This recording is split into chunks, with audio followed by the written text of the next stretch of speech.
Kira-kira kelihatan nggak, Kak?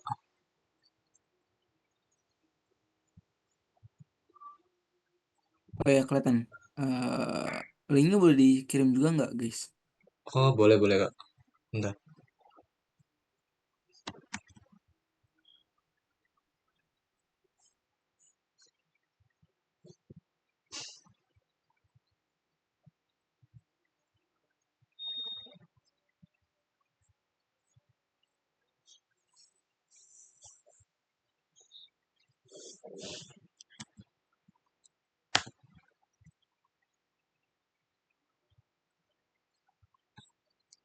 Udah, Kak. Eh, Sebelumnya gini, kebetulan kan untuk isi proposalnya kita udah selesai sih, Kak. Cuman mungkin yang kurang itu di lampiran paling, Kak. Lampiran kayak solusinya sama ris ris apa resikonya gitu loh. Framework resikonya gitu. Tapi sisanya harusnya udah aman sih. Karena kebetulan belum selesaiin desainnya sih.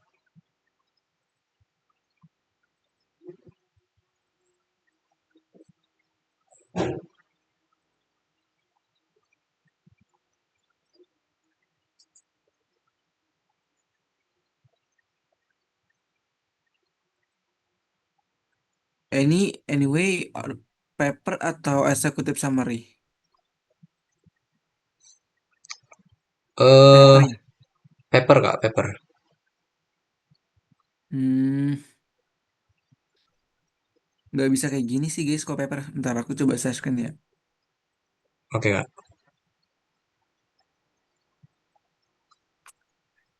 Jadi kalau paper itu kita nggak bisa kayak terlalu teksty gitu guys. Karena di stage ini tuh dia juri tuh cuman nge-screening idenya kalian. Jadi Jadi mereka mereka tuh tuh nggak nggak ngebaca ngebaca the tuh whole full.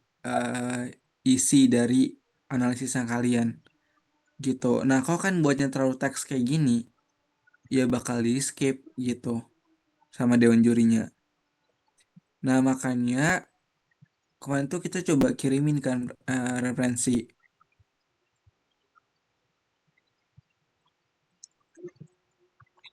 Kalian tuh pakai acuan yang kayak kita eh bukan diikuti plek-ketiplek tapi as referensi gitu. Jadi mau nggak mau emang proposal bisnis case tuh harus kayak ya kreatif, kreatif proposal. Dan kita nggak bisa kayak teks semua di isi proposalnya. That's why itu harus kita combine with visual. Nah, apa aja yang bisa kita masukkan as visual? Nah, yang bisa kan masukkan sebagai visual itu adalah bagian-bagian yang cukup krusial dalam analisisnya kalian. Gitu. Sedangkan bagian-bagian yang nggak terlalu krusial, itu make it more concise aja. Nggak apa-apa kalau teks doang. Nggak perlu pakai visual, tapi visualnya itu dilampirin aja. Kita bahas satu persatu. Pertama, di executive summary. Ini masih kurang menarik. Kayak kalian tuh bisa masukin kuantitatif data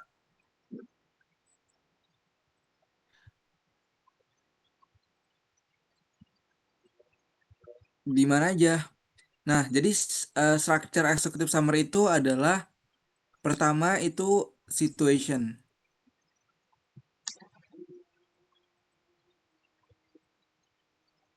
kemudian complication,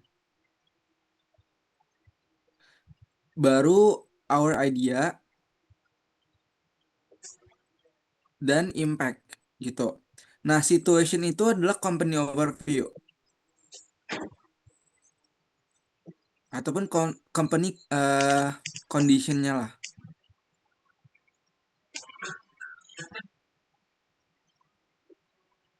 Ini tuh nggak usah panjang-panjang, cukup kayak 3 sentence ya, ya, tapi yang impactful gitu.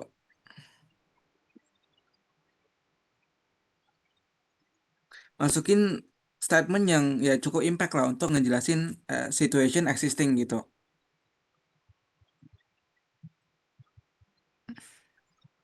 Ini tuh bahasa ya, dalam bahasa Indonesia ya, papernya. Kebetulan Inggris sih Kak, cuman karena kita eh, Indonesia dulu baru nanti kita translatekan ke bahasa Inggris. Oh,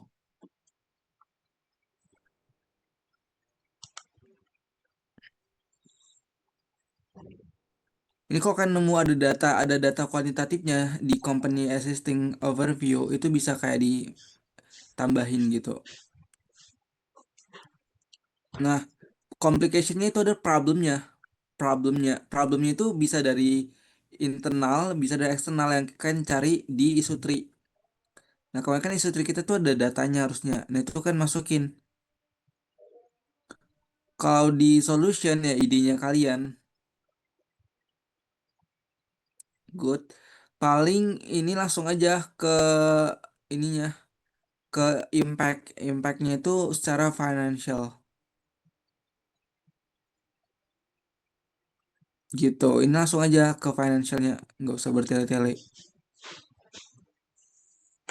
Paling di bagian ini nih, paragraf ini kurang kurang data, bisa tambahin data sih. Data itu juga bisa provide sumbernya. Oh, misalkan dapat dari jurnal, dari sumber yang kredibel, nah itu kan bisa masukin sumbernya. Itu. Next di bagian introduction. Nah, introduction itu seperti yang aku bilang kemarin, itu company overview sama industry analysis.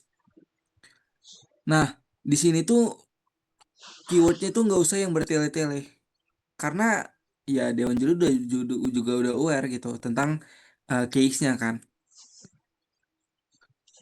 Dan kalian tuh harus rapi guys ke penulisannya.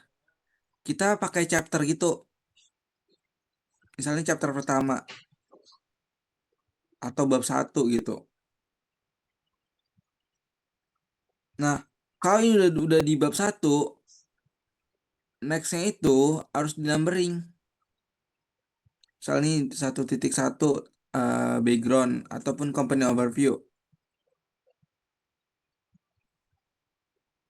Jadi tuh Dewan Juri mudah memahami ngebaca ininya kan juga paper kalian. Dan ini nggak usah panjang-panjang, cukup satu paragraf aja.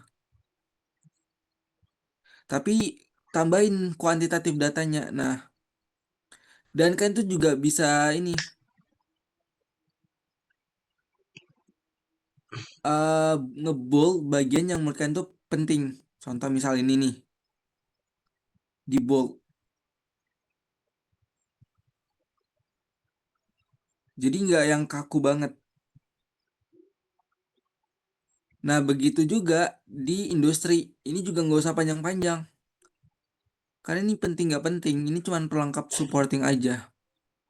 Jadi make it in one paragraph aja.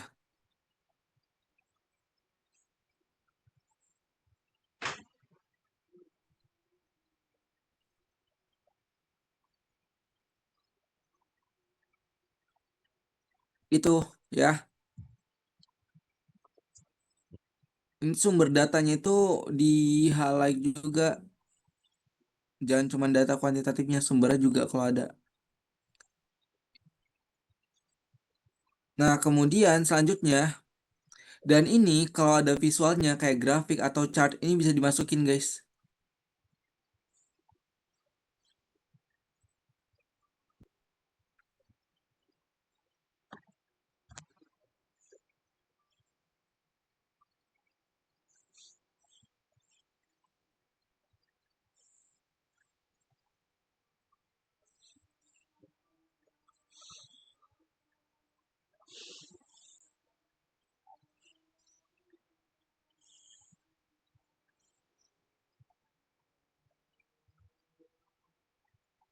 Nah, kayak gini nih. Jadi masukin grafiknya. Biar nggak kayak ini nggak kayak polosan banget punya kalian. Gitu. Ya, paham nggak? Paham nggak? Next di problem identification itu juga di chapterin. Misalnya chapter 2. Biar rapi.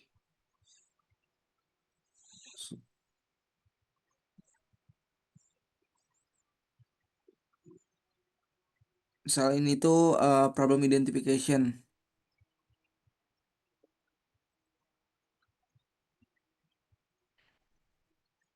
Nah, ini tuh langsung aja masukin visual isu tree-nya.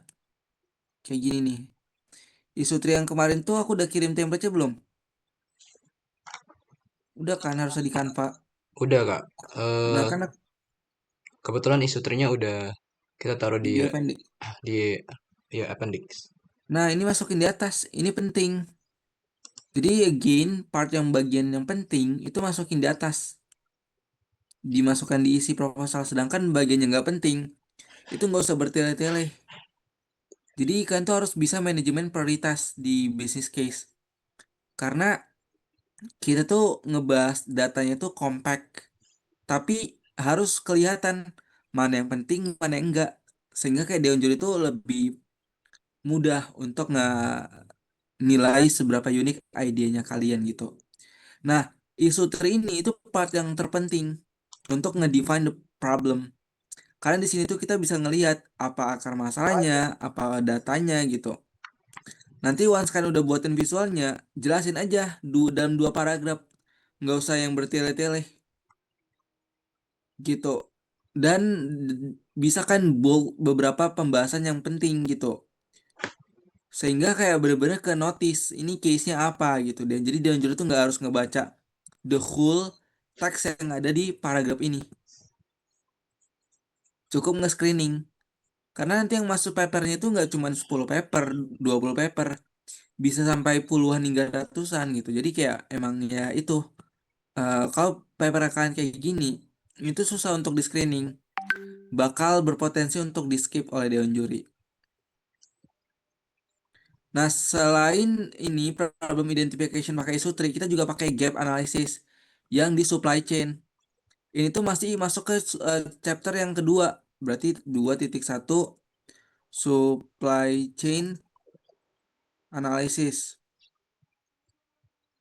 Dan ini itu penting. That's why sama deliverable-nya kayak Isutri. Buatin visualnya dan jelasin in one paragraph insight-nya apa. Nah, visualnya udah kan buat belum? Belum ada. Kebetulan belum sih Kak. Itu penting. O- Jadi itu wajib dibuatin visualnya, guys. Oke Kak.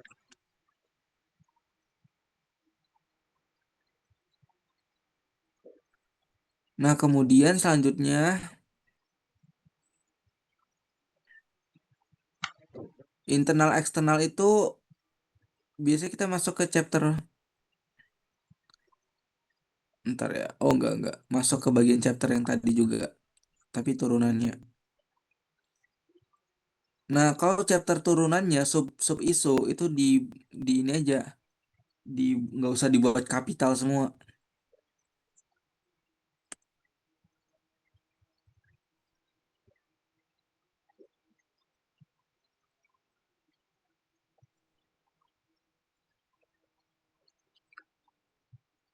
Nah, ini part ini itu penting nggak penting gitu. Jadi kita tuh cuman jelasin insight-nya aja. Karena ini tuh ya udah nih nggak penting-penting banget lah.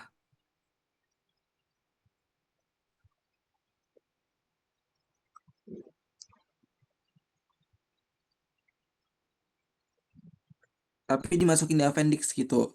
Tapi tetap kepenulisan itu harus rapi, guys. Harus kayak paragraf, paper. Jangan kayak gini ya. Kepenulisan kerapian penulisan itu penting, guys. Itu juga yang bakal ngebantu Deon Juri untuk mudah memahami ini ya kalian. Nah, kayak gini nih kan rapi enak dilihat. Udah setelah itu eh baru masuk ke solution. Nah, jadi yang harus diperbaiki itu yang ini yang supply chain add visualnya belum. Baru yang isu tree ini masih jelek banget. Kayak terlalu kualitatif. Padahal kan problem identifikasi itu kan lebih ke jabarin aja apa problemnya gitu. Jadi langsung to the point aja ke isu tree-nya dan lebih more kuantitatif gitu. Sehingga kayak nggak yang terlalu kualitatif dan bertele-tele. Ini masih bertele-tele nih kurang impact. Ini juga industri analisis tuh lagi bertele-tele. Kalau yang ini tinggal ini aja tinggal dirapiin sama tinggal di eh, hyperlink. Paling ini nggak perlu semuanya, guys. Dari ngejabarin ini, nah kayak gini nih. Jadi ambil satu point of view. Nah ini kan SWOT, nggak perlu kan buat SWOT ngejabarinnya. Cukup ambil aja point of view dari strength. Apa strengthnya gitu. And apa challenge-nya. Dua mungkin. Jadi nggak kayak template banget. Oke, Kak. Terus eh ke solution. Nah, solution juga pertama itu overview dulu. Nah, dalam menjelaskan overview-nya, kalian itu harus bisa nge-highlight visualnya juga. Visual dari solutionnya. Solution satu 2 dan 3 gitu. Mm-mm. Biar mudah dibaca sama dewan juri overview-nya dulu sebelum mereka baca satu-satu solutionnya kalian gitu. Nah, nanti kan bisa buatin nama dari the whole strateginya kalian apa dan dijelasin overview-nya in one paragraph gitu. Nah, baru masuk ke bagian strategi yang satu-satu. Sama ini juga kepenulisannya tuh harus rapi, guys. Kayak paper aja gitu, nggak usah yang kayak ini yang poin-poin gini. Dan di solution skemanya itu harus lebih detail gitu. Karena itu kan ide core dari idenya kita. Justru itu yang harus detail. Justru di proposal kan tuh harus lebih heavy on solution explanation gitu. Jadi kayak jalan-jalan itu biar aware idenya kan apa. Dan itu harus ya kreatif gitu. Kita bisa buatin visual, flowchart untuk ngejelasin ini loh skema strategi kita gitu. Nah, pertama itu dari naming strateginya. Itu tuh kan bisa buat namanya tuh kayak lebih more kreatif. Misal Unilever bla bla bla gitu. Karena naming doang, jadi nggak harus yang kaku-kaku banget. Nah, kau kan mau buat explanationnya di sampingnya, tinggal di stripin atau dikasih pembatas gitu. Tapi naming dari solutionnya kalian itu harus kreatif. Jadi nggak kaku-kaku banget. Hmm. Kemudian backgroundnya itu kalau bisa kuantitatif itu lebih better. Tapi kalau nggak ya fine aja bisa. Nah ini solution overview itu tuh kayak lebih ngejelasin tentang gagasannya kalian. Misal tadi Unilever namanya itu Unilever bla bla bla gitu. Nah kan jelasin itu strateginya apa gitu. Langsung to the point aja.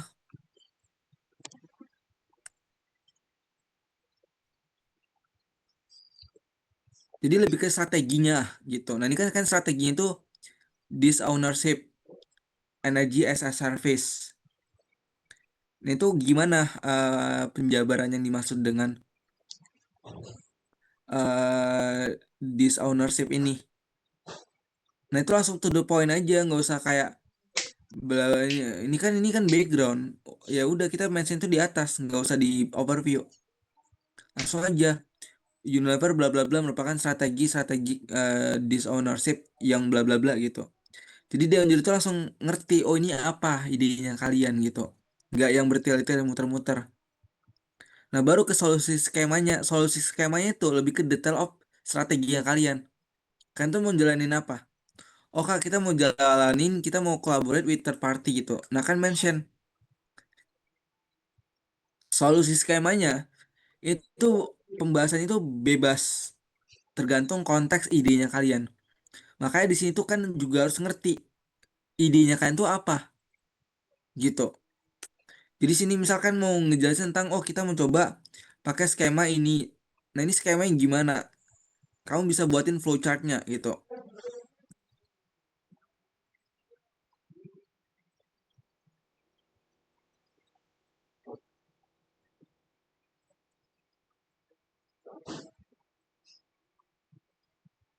Nah, misal misal kayak gini nih, proses strateginya. Ada mitra, ada bla bla bla. Nanti connect, terus nanti connect lagi. Nah, contohnya kayak gitu. Kan itu nggak bisa kita jelasin dengan teks doang kan. Harus dengan penjelasan. Nah, gimana penjelasannya? Nah, itu yang tugas kalian untuk ngevisualisasiin, untuk ngedeskripsiin, gitu.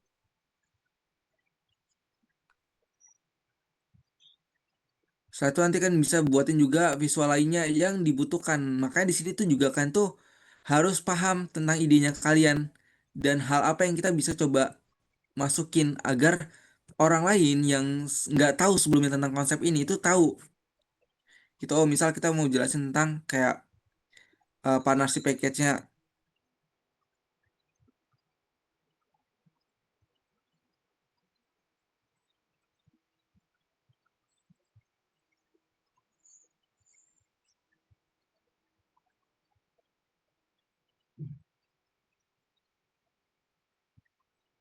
Nah, misal kayak aku mau kita kan bisa buatin kayak visual tabelnya gitu.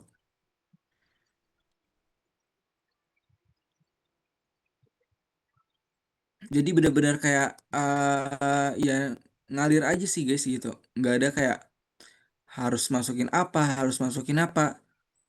Nah, makanya kan kuasain gitu. Sebenarnya kalau aku sih cara mudahnya itu pertama pahami dulu idenya kan apa dan minta ChatGPT. Kayak kan brainstorming aja ke ChatGPT.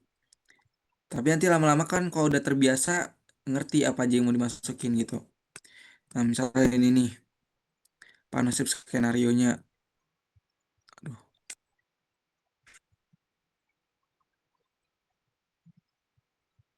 buatin tuh visualnya. Jadi nggak cuma teks doang. Karena di solusi ini tuh penting banget visual guys. Kalau nggak, Deon Juri tuh nggak ngerti idenya kan tuh apa. Asik.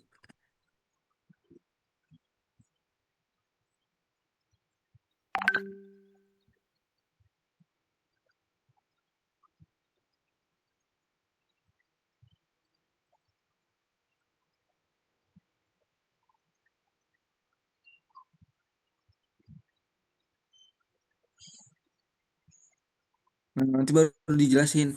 Nah, ini kan bisa buat sebab-sebab gitu. Oh, misal ini adalah sebabnya itu skema alur kerjasama atau alur kerjasama. Ini tuh adalah package partnership. Ini nanti buat satu, buat dua,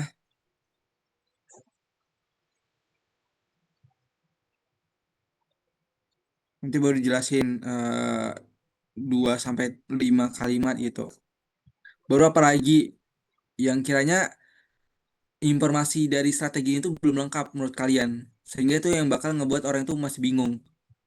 Itu kayak gitu.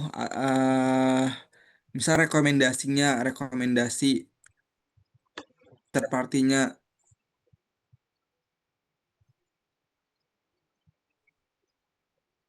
apalagi eh udah baru bisa impact gitu. Gitu, paham nggak guys? Paham nggak? Ya, jadi jangan cuma satu paragraf doang. Begitu juga ini udah bagus nih ada Youtokar. Nah, itu nama-nama programnya kan. Mm-mm. Nah, Youtokar tuh di sini baru circular packaging ini tuh kan penjelasannya. Jangan dibalik-balik. Kayak kurangin penggunaan ini deh, guys. Ini apa coba? Dua apa petik gitu. Itu kayak ngebingungin jadinya. Langsung to the point aja misalnya Youtokar gitu. Even ini kan bisa coba diinin juga di highlight warna biru. Jadi emang nggak sekaku itu guys lomba bisnis case. Sekreatif kalian aja. Ini backgroundnya apa, overviewnya. Nah ini bagus nih, udah to the point. Tapi nggak usah pakai kata kayak gini. Ini apa coba kalimat petik langsung to the point. Itu kan nama doang, ya bebas. Tapi ini solusi skemanya belum jelas nih apa ngapain. kan bisa buat alurnya, bisa buat mockupnya, mockup visual aplikasinya, highlight fitur-fiturnya, itu guys. Jadi kan kan tuh harus ibarat gini, kan tuh punya produk. Gimana kayak orang tahu itu produk kan tuh kelebihannya apa, gimana cara kerja produknya. Kalau kan nggak ngasih tahu, simpelnya kayak gitu. Jadi kayak gitu juga. Kalau kita punya fitur ini nih, nah kita bisa ngasih tahu gimana cara kerja teknologinya, Hmm. fitur-fiturnya, baru juga eh apalagi yang penting penting eh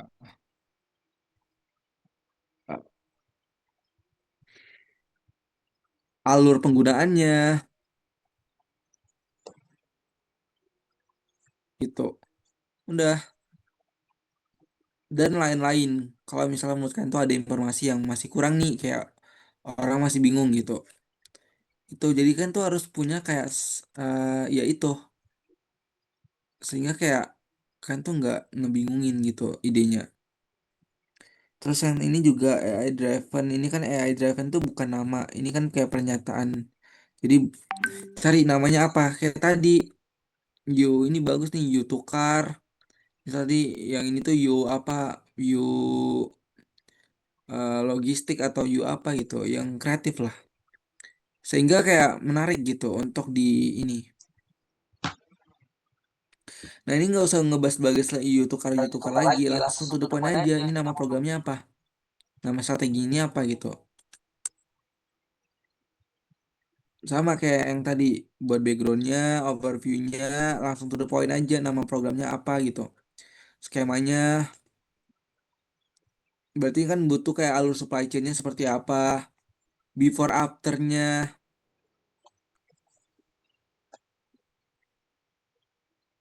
before afternya, st- kemudian apa lagi, skema mitranya atau skema teknologinya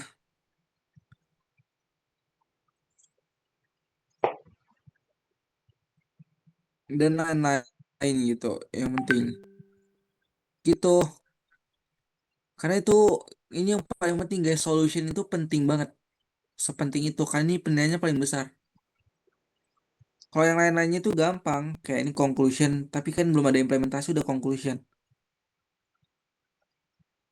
Nggak ada rekomendasi guys. Jadi nextnya itu udah langsung kayak ini, nextnya itu langsung ke, nah ini nih implementasi. Ada timeline, financial, risk mitigation, baru conclusion. Itu makanya kan saran aku sih duplicate dari sini aja biar nggak dari nol lagi, tinggal ikutin aja ini, tinggal ditambah-tambahin bagian analisis-analisis yang nggak termasuk ke sini gitu. Aman nggak guys? Aman nggak? Buat gap analysis ada kayak rekomendasi visualisasinya nggak, Kak? Yang kemarin aku share kan ada di Canva. Itu tuh sebenarnya kan cari aja kayak yang bagian kan tinggal yang supply chain kan. Mm-mm. Supply chain kayaknya kemarin tuh apa aja? Selain supply chain kayaknya ada lagi deh. Yang aku saranin apa aja kemarin? Ada dua kalau nggak salah ya.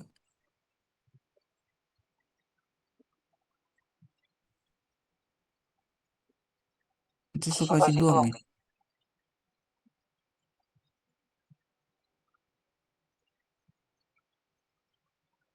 Nah kan tuh sebenarnya bebas guys, kan nggak usah takut salah. Misal kayak kan ini kisah FMCG,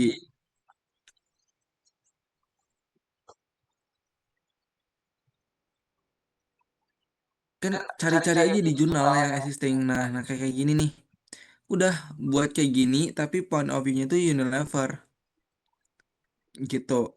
Tinggal nih tambahin gap-gapnya. Oh misal belum adanya automation system, belum terkoneknya warehouse dengan database gitu. Hmm, Sehingga itu yang nanti mau kita optimalisasiin as our solution gitu. oke Kak. Gitu sih. Jadi ini masih masih perlu didetailin lagi nih idenya kalian kemarin. Jadi tambahin detail-detailnya lagi. Sip. Belum ada yang diganti kan ya idenya Belum ada Kak. gitu. Ini tadi share aku nggak kelihatan ya. Ini kayak gini nih, misalnya FMCG supply chain. Nah, misalnya nanti kan contoh-contoh gambar-gambar yang udah existing di internet aja. Tinggal di ATM lagi. Oh, misal nanti baru tinggal di hal lagi. Oh, misal belum adanya sistem automation gitu. Kan ngambil-ngambil di ini aja di internet. Kan sama aja. Cuman kan yang kita give tuh mungkin masih manual, belum terkoneksinya warehouse dengan database gitu. Sehingga proses supply chain itu belum efektif. Dan kita tap in lah untuk purpose as solution gitu. Gitu. Oke Kak.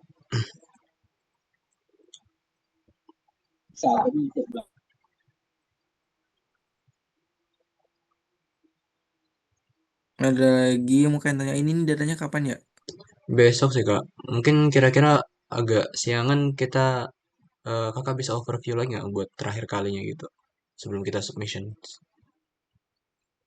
Hmm, besok tuh ya wajib sih mau nggak mau sih emang kan tuh emang harus di ini lagi meet untuk finishing lagi guys. Iya Kak. Soalnya ini tuh masih masih wrong banget sih. Mm-mm. Paling coba kan bagi-bagi tugas dulu, coba detailin yang bagian solution dulu. Nanti aku sambil mirroring malam ini, mungkin ya besok siang kita meet lagi untuk eh ini eh kayak buat analisisnya, finishing bagian-bagian mana yang belum gitu. Gitu sih paling guys. Oke Kak. Mungkin Ntar mm, kemarin tuh yang bagian financial udah aku sempat ajarin belum ya? Belum ya? udah financial udah Kakak berikan sih template-nya. Jadi kita Oh, cuma ngikutin aja sih dari situ. ya nanti paling masukin dulu. Oh ini udah kan buat ya. Boleh dikirim Mm-mm. nggak nanti linknya? Oh boleh Kak. Bentar ya. Iya coba dikejar berarti yang ini sih bagian yang gap tadi yang analisis sama yang solution nih. Utamain solution dulu sih karena solution tuh penting banget. Nanti per malam ini aku juga bakal bantu-bantu mirroring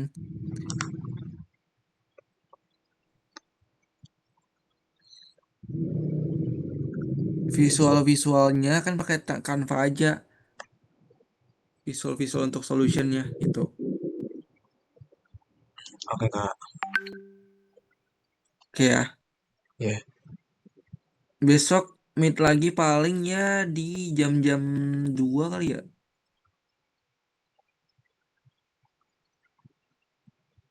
Atau kan bisa available jam berapa? Jam bebas kok Kak. Kita siang pagi available kok. Atau gak sorean jam 3. Boleh Kak. Hmm. Oke, Oke Kak. Makasih. thank you guys. Thank you juga Kak.